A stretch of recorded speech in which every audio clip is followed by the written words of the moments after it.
ल आज म कक्षा 9 का भाइ बहिनीहरूलाई नेपाली विषयको पहिलो पाठ पढाउँदैछु। पहिलो पाठको शीर्षक रहेको छ अनारको गोठ। यो चाहिँ कथा हो र यस कथाका कथाकार मुकुन्दराज पथिक हुन्। कथा यस प्रकार रहेको छ।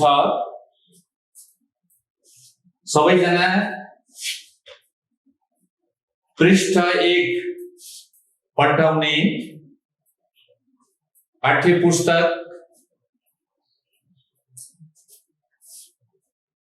को पहिलो अनुच्छेदमा के भनिएको छ भने शहरदेखि धेरै टाढा एउटा गाउँ थियो। यो चाहिँ कथा हो। गाउँको छेउबाट बग्ने नदी, वनका रुख तथा ससाना छहराले त्यसलाई आकर्षक बनाएको थियो। भाइ बहिनीहरू, शहरको गन्ध समेत नभएको त्यो गाउँ सफा मात्र थिएनन्, सबै खाले प्रदूषणबाट समेत मुक्त थियो।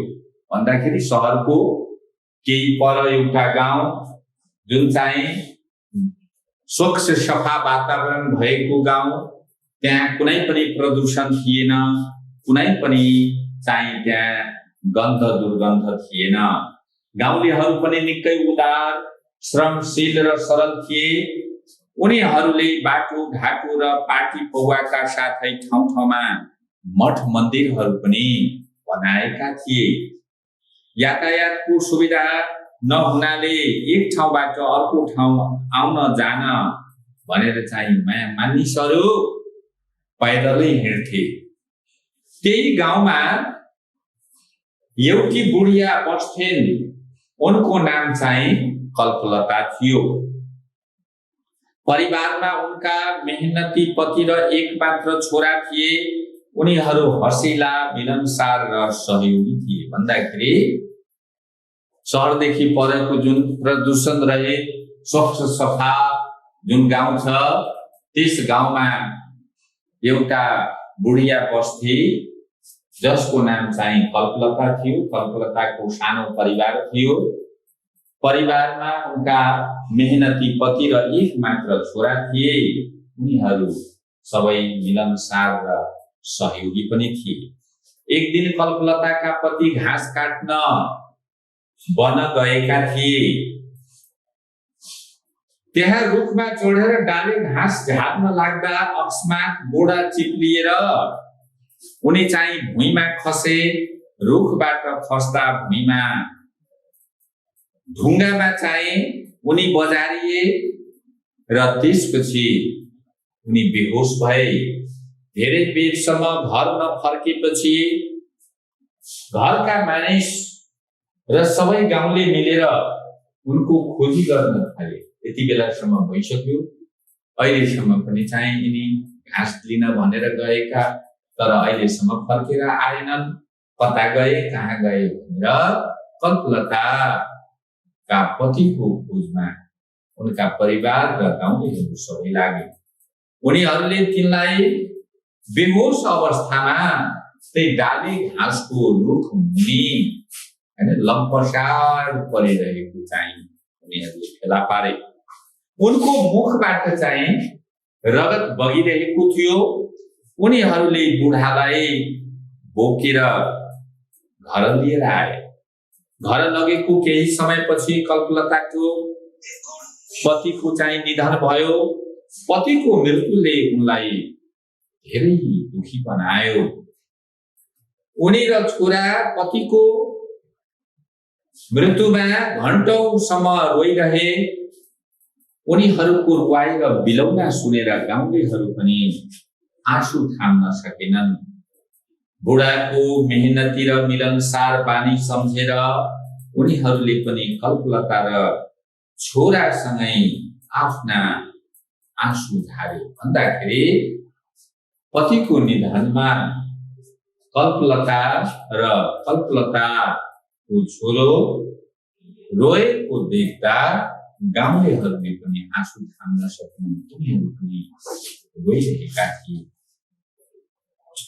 बाबुको मृत्युपछि छोरा क्रियामा बस्यो। परम्परा अनुसार सबै काम सम्पन्न भयो। त्यसपछि छोरो चाहिँ विद्यालयमा पढ्थ्यो। एक दिन वो विद्यालयमा पढ्न जाँदा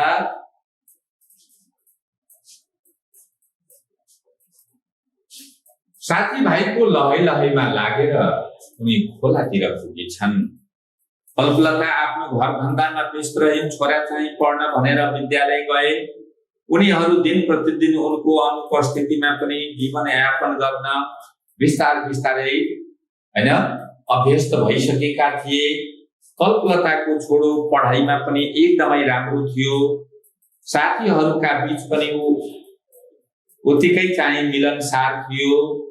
आमाको तौ आँखाको नानी नै थियो भन्दाखेरि एउटा मात्र छोरो भएकोले कल्पलताले आफ्नो छोरालाई खुबै माया गर्थिन्। सामान्य रूपमा दिन बित्दै गए। अचानक एक दिन के भएछ भने एक दिन कल्पलताको छोरा विद्यालयका साथीहरूसँगै मिलेर खोलातिर गयो। ऊ त्यहाँ पौडी खेल्न थालेछ। पौडी खेल्दा खेल्दै उसलाई खोलाले चाहिँ बगायो। उसका साथीहरू भने सबै रुँदै घर फर्के। छोरालाई खोलाले बगाएको खबर सुनेर कल्पलता डाको छोडी हुन थालिन्। के भन्न थालिन् भने हे दैव, तिमी कति निर्दयी रहेछौ। मेरा श्रीमानलाई त खोस्यौ। मेरा साथमा भएको एउटा छोरालाई पनि तिमीले लग्यौ। म अब कसको मुख हेरेर यो संसारमा बाँच्ने। अब बरु मलाई पनि लैजाऊ भन्दै उनी आलाप बिलाप गरेर निरन्तर रूपबाट रोइरहिन्। उनले धेरै दिनसम्म पति र छोराको निधनमा खाना पनि खाइनन्। रुँदा रुँदै उनको शरीर चाहिँ एकदमै दुब्लो भइसकेको थियो। छिमेकीहरूले उनलाई धेरै सम्झाइ बुझाइ गरे। छिमेकीको अनुरोधमा उनी अलिअलि गरेर बिस्तारै खान थालिन्। उनका वीरशैला दिन यसरी नै चाहिँ बितिरहेका थिए। यसरी एकपछि अर्को घटनाले कल्पलताको जीवन कहिले पनि खुसी र आनन्दको हुन सकेन। उनलाई दुखा र ज्वरोले पनि सतायो। उनी दिन प्रतिदिन शिथिल हुन थाले। गाउँलेहरूले मिलेर उनको औषधि उपचार गरे। केही दिनपछि उनी हिँडडुल गर्न सक्ने भइन्। उनले बिस्तारै आफूलाई पनि सम्हाल्दै र सम्झाउँदै लगिन्। आखिर जे भए पनि मानिसको जीवनमा जस्तोसुकै दुःख आइपरे तापनि बाँच्नै पर्ने रहेछ र मर्नेहरू फर्केर आउने र रहेनछन् भन्ने पनि उनले बुझिन्। उनमा अब भने बाँच्ने आशा बढ्दै गयो। यसै बीचमा कल्पलताको जीवनमा एउटा अर्को घटना घट्यो। एक दिन एउटा केटाले रुखमा बसिरहेको ढोकुरलाई अचानक गुलेलीले हान्यो। उसले हानेको मट्याङ्ग्राले ढोकुरको खुट्टामा लाग्यो। मट्याङ्ग्रा भनेको गुलेलीमा प्रयोग गरिने जुन सिसा अथवा माटोले बनाएको जुन गोली छ त्यसलाई चाहिँ माटोले बनाएको गोलीलाई मट्याङ्ग्रा भनिन्छ। यसरी मट्याङ्ग्राले ढुकुरको खुट्टामा लाग्ने बित्तिकै ढुकुर रुखबाट खस्यो। त्यही बाटो गरेर आफ्नो घरतिर गइरहेकी कल्पलताले यस घटनालाई राम्ररी निहालिरहेकी थिइन्। त्यो केटो उनलाई देखेर ढुकुर नलिई त्यहाँबाट ताप पस्यो, भाग्यो। उनी ढुकुरको नजिक गइन्।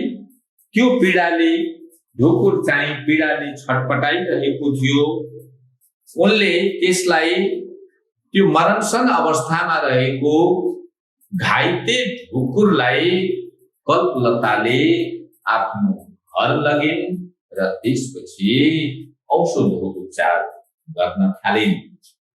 कल्पलताको सहायता पाएर ढुकुरको खुट्टाको घाउ बिस्तारै निको हुँदै गयो। ऊ अलिअलि हिँड्न र उड्न पनि सक्ने भयो।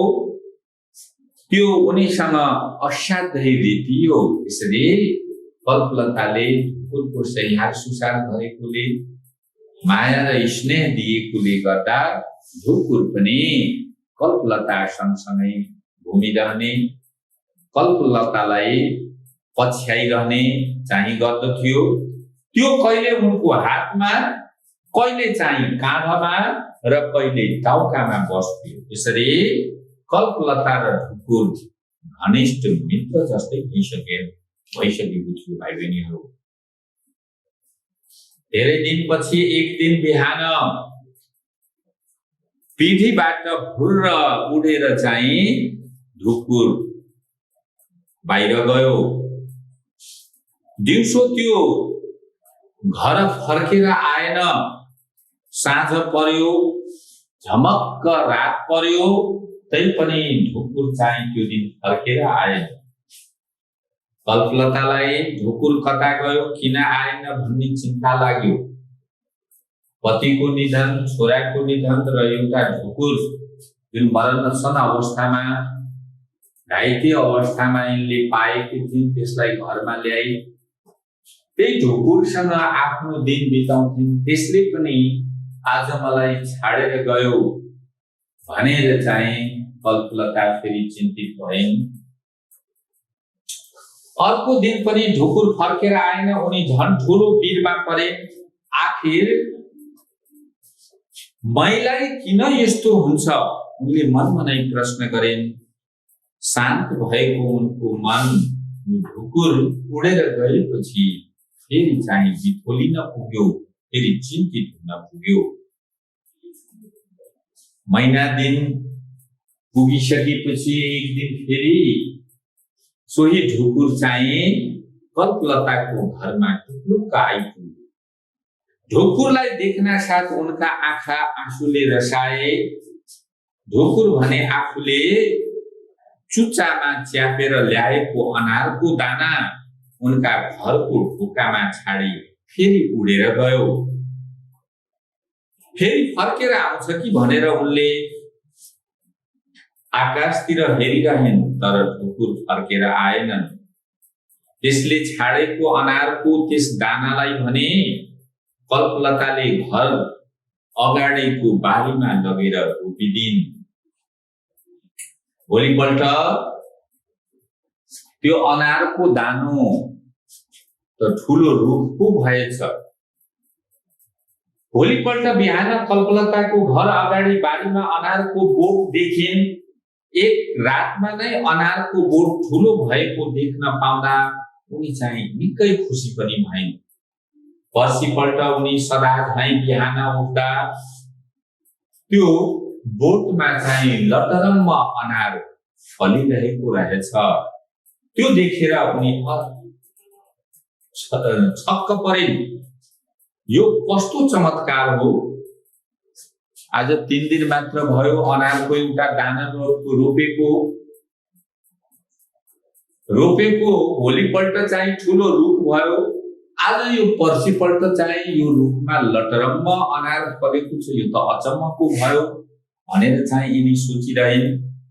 त्यो ढुकुरले कस्तो अचम्मको अनारको दानो छाडेर गएको रहेछ। मैले उसलाई गरेको उपचारको बदलामा उसले मलाई यस्तो गुण लगाएको त होइन। मैले लगाएको गुण भन्दा त यो झन् ठुलो गुण भयो। म यो ऋण अब कसरी तिरौं भनेर चाहिँ कल्पलता मनमा नै सोच्न थालिन्। उसलाई कसरी भेट्ने, उड्ने चराको के ठेगान हुन्छ र उनका मनमा यस्ता नाना थरीका कुराहरू पनि खेल्न थाले। उनी अनारको बोटतिर लागिन्। कस्तो रहेछ भन्ने विचार गर्न उनले एउटा अनार टिपिन् र त्यसलाई फुटाएर हेरिन्। यसरी अनारलाई फुटाएर हेर्दा त अनारभित्र हिरै हिरा पो रहेछ। ती हिराहरू चम्केको देख्दा कल्पलता हेरेको हेरै भइन्। होइन, के अचम्म भएको हो यो? अब मैले यस हिरालाई के गर्ने होला? नेपालीमा एउटा उखान छ, भाग्य भए ढोकामा दुध दोहे पनि अडिन्छ। यही भएको हो कि अनारको बोटमा हिरा फल्ने कुरा कसरी सम्भव भयो? धन्य ईश्वर, नपत्याउनु पनि कसरी? आफ्नै हातमा हिरा चम्किरहेको छ। उनले ढुकुरलाई मुरी धन्यवाद दिन्। उनले आफ्ना हातभरि भएका सबै हिरा पोल्टामा राखिन्। हिरा सकली हो कि नकली हो भनेर फेरि चाहिँ उनले उल्टाइ पल्टाइ गरेर हेरिन्। हिरा त झन् झलाल झलाकार भएर चम्किन पो थाल्यो। उनी अत्यन्त खुसी भइन्। यसरी कल्पलताले अनारको बोटमा हिरा फलेको कुरा देखाउनलाई आफ्ना सबै छर छिमेकीहरूलाई बोलाइन् र पोल्टामा भएको हिरा पनि देखाइन्। हिरा देखेपछि सबै गाउँलेहरू छक्क परे र सबैले चाहिँ के भन्न थाले भने, यो चाहिँ तपाईले गरेको जुन अरूको उपकार छ, सेवा गर्यो भने मेवा पाइन्छ। त्यो घाइते ढोकुरलाई तपाईले घरमा ल्याएर औषध उपचार गरिदिनु भयो, निको पारिदिनु भयो। तपाईले गरेको सेवाकै यो परिणाम हो भनेर चाहिँ सबै छिमेकीहरूले गाउँलेहरूले भन्न थाले। कल्पलताले ती छिमेकीसँग अनार टिप्न सहयोग मागिन्। छिमेकीले सबै अनार चाहिँ टिपिदिए। उनको सबै अनार गालामा हालेर घरभित्र पनि उनले लगिन्। भित्र गएर अर्को अनार पनि फुटाइन्। अनारभित्र हिरै हिरा रहेछन्। त्यसपछि सबै अनार बहुमूल्य रहेछन् भन्ने कुरा उनलाई लाग्यो। सबै छिमेकीहरूले पनि यस्तो अचम्मको कुरा देखेर सबै चाहिँ दङ्ग परे र आफ्ना घर फर्केर गए। प्रत्येक वर्ष अनारका बोटमा हिरा फल्न थाल्यो र यसरी त्यो हिराको प्रयोग चाहिँ कल्पलताले आफै गरिन् र गाउँलेहरूलाई बोलाएर यदि तपाईहरूलाई पनि चाहिएको छ भने तपाईहरू पनि यसको प्रयोग गर्न सक्नुहुन्छ भनेर सबैलाई निवेदन गरिन्। गाउँलेहरू कल्पलताले भनेकै समयमा उनका आँगनमा सबै जम्मा भए। हामीलाई किन बोलाएको होला भनेर सबै आपसमा कुराकानी गर्न थाले। यसपछि कल्पलताले घाइते ढुकुरको उपचार गरेदेखि अनारका बोटमा हिरा फलेसम्मका सबै कुराहरू चाहिँ बताइन् र भनिन्, गाउँले दाजुभाइ तथा दिदीबहिनीहरू, मेरा श्रीमान मरे, छोरा पनि मर्यो, बिरामी भएर थला परी म पनि मर्न लागेकी थिएँ, तर मलाई यही गाउँलेहरूले आएर बचाउनु भयो। तपाईहरू मेरा लागि ईश्वर समान हुनुहुन्छ। अब मलाई यो अनारको बोट र यो हिराको के काम छ? यी सबै तपाईहरूकै हुन्। म मरेपछि मेरो घर बारी र यो अनारको बोट विद्यालयलाई तथा गाउँकै हितमा प्रयोग गर्नुहोला। यति भनेपछि उनले आफू मर्दा आफ्नो चितामा राख्ने एउटा सानो टुक्रा हिरा मात्र आफूसँग राखेर त्यहाँ आएका सबै छिमेकीहरूलाई, सबै गाउँलेहरूलाई चाहिँ हिरा बाँडिदिन्। कल्पलताले दिएका हिरा गाउँलेहरूले केही गहना बनाए र बाँकी सबै बेचेर लगे। त्यसबाट सबै गाउँलेहरू धनी भए, सम्पन्न भए, गाउँ पनि स्वर्ग जस्तै सुन्दर भयो। त्यस गाउँका बगैँचा, बाटो र मन्दिरहरू हेर्दा सबैको मन चाहिँ दङ्ग हुन्थ्यो, प्रफुल्ल हुन्थ्यो। केही समयपछि कल्पलता मरे। गाउँलेहरूले उनको लासलाई घाटमा लगे। उनकै इच्छा अनुसार उनको पटुकामा भएको हीराको टुक्रा निकालियो र त्यो बेचेर कल्पलताको छोरा जुन पढ्ने स्कुल छ त्यो स्कुललाई अझ राम्ररी निर्माण गरियो। त्यसपछि सबै गाउँलेहरू मिलेर कल्पलतालाई दागबत्ती दिए र यसरी गाउँलेहरूले यसपछि कल्पलताका बारीमा एउटा सुन्दर बगैँचा बनाउने र गाउँको जुन चौबाटो छ त्यो चौबाटोमा कल्पलताको तस्बिर, कल्पलताको प्रतिमा स्थापना गर्ने विचार गरे। नभन्दै सुन्दर बगैँचा पनि निर्माण भयो। वार्षिकीको दिन उनको प्रतिमा पनि चौबाटोमा स्थापना गरियो। कल्पलता मरेपछि पनि उनले रोपेको अनारको बोटमा अनार उत्तिकै लट्रम्म फले। अनार फुटाएर हेर्दा त्यसभित्र पहिले जस्तै हिरै हिरा थिए। गाउँलेहरूले ती सबै हिरा पछि सरकारलाई बुझाए। यसबाट देश धेरै धनी बन्यो। सबै ठाउँमा विद्यालय, सडक, बिजुली, टेलिफोन, खानेपानी आदिको प्रबन्ध भयो। सुन्दर घरहरू पनि निर्माण हुँदै गए। प्रत्येक वर्ष अनारको बोटमा यसरी नै हिरा फलिरह्यो। यसले गर्दा ती कल्पलता मरेर गए पनि उनको नाम सधैँका लागि अमर भयो। र यसरी के भनिन्छ भने सेवा गर्यो भने मेवा पाइन्छ। यो अनारको बोट कथाले हामीलाई के शिक्षा दिन्छ भने हामीले गरिब गुरुवा, निसहाय, असहायहरूलाई सेवा गर्यो भने हामीले त्यसको बदलामा चाहिँ हामी केही न केही पाइरहेका हुन्छौँ। जसरी कि एउटा घाइते ढुकुरलाई, मर्न लागेको ढुकुरलाई कल्पलताले घरमा ल्याएर सैहार सुसार गरिन्।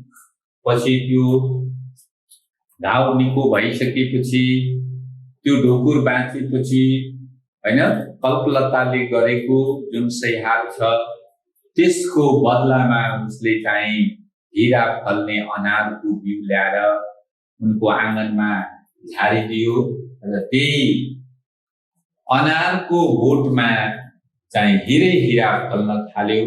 जसले गर्दा कल्पलताको जीवन पनि राम्ररी बित्यो र त्यो गाउँको पनि उन्नति र विकास भयो। र यसरी भाइ बहिनीहरू हो, यो अनारको बोट कथा यही समाप्त हुन्छ र अर्को दिन म अब चाहिँ यसको अभ्यासहरू तिमीहरूलाई गराउने छु। आजलाई यति नै, धन्यवाद।